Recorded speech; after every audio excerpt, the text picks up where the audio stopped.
Welcome back to Morning Sun Homestead. When we started this morning, these beds were a complete disaster. They were rutted and there's a lot of clay in our area. So there was a bunch of cracks in the ground. They were covered with weeds. Not covered, but they had a few weeds in them.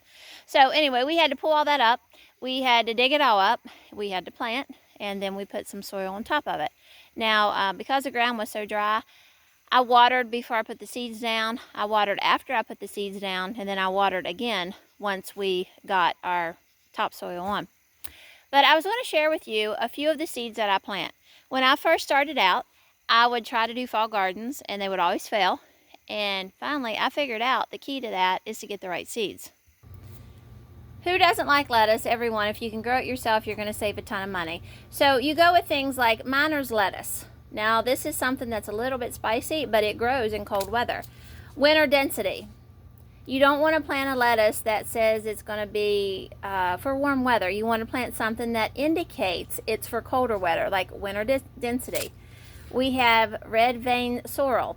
I've also noticed that any sorts of red lettuce does better in cold weather than our greens. Here we have a butterhead that's called North Pole. This will last for a while, but it will only last till around the end of December. After that, when it starts to really get cold in January, this will kind of fizzle out. So that doesn't last the whole time. Yukon Winter Mix. That's something that lasts for quite a while. Mustard greens, arugula. All this stuff will grow throughout the winter and continue to produce to feed your family. Now, we did a video on some spinach. This is Bloomsdale Savory. This will not last all winter. It will play out in December.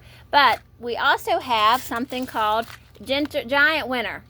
And this will last however long. Matter of fact, you can probably pull seeds from it in the spring. If you do it right, keep it covered, uncover it. It is a work. You can't just throw it in the ground, expect it to come up, and not do anything else with it. You're going to have to make sure they're protected when the wind blows. You're going to have to make sure that when it's hot, the plastic comes off or the bed lids get raised or however you are containing your plants. So it's important that you pay attention to that, and if you're good to your plants, they will feed you throughout the winter. The growth is going to be a whole lot slower than what it would be in the summer and the spring, but you're still going to be able to provide for your family. If you have a large family, just plant more. If it's only a couple people, just don't plant as much. Just remember, the growth is going to be smaller.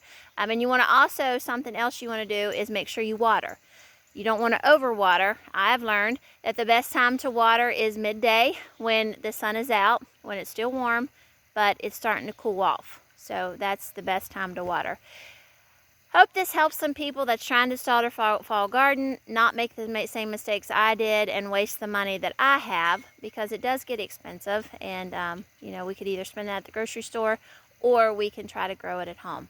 Have a good evening.